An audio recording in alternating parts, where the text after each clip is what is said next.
Engineering படிக்கணுமா? ஒரே choice Emmanuel அரசர் குரூப் ஆஃப் இன்ஸ்டிடியூஷன், மார்த்தாண்டம்.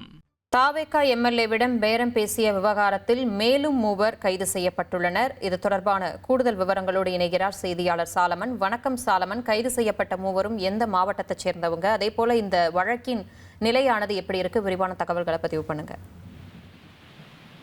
தமிழக வெற்றிக்கழக எம்எல்ஏக்கள் பேரம் பேசப்பட்ட விவகாரத்துல திருவல்லிக்கேணி போலீசார் முன்னதாக இதுவரை 11 நபர்களை கைது செய்து அவர்கள் சிறையில் அடைத்திருக்கிறார்கள்.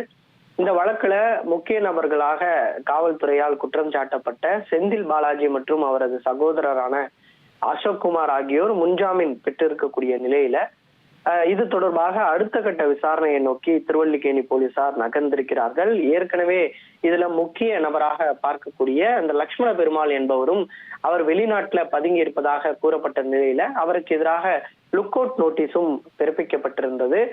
இந்த நிலையில தான் அடுத்த கட்டமாக அந்த முன்னதாக கைது செய்யப்பட்ட 5 நபர்களை போலீசார் கஸ்டடி எடுத்து விசாரணை மேற்கொண்ட நிலையில அவர்கள் கொடுத்த தகவலின் அடிப்படையாக வைத்து அடுத்த கட்டமாக 4 நபர்களை பிடித்து காவல் நிலையத்திற்கு அழைத்து வந்து விசாரணையை மேற்கொண்டனர். அதுல இதுவரை தற்போது 3 நபர்களை கைது செய்து விசாரணை மேற்கொண்டு வருவதாக திருவல்லிக்கேணி காவல் நிலைய போலீசார் தரப்புல தெரிவிக்கப்பட்டிருக்கிறது.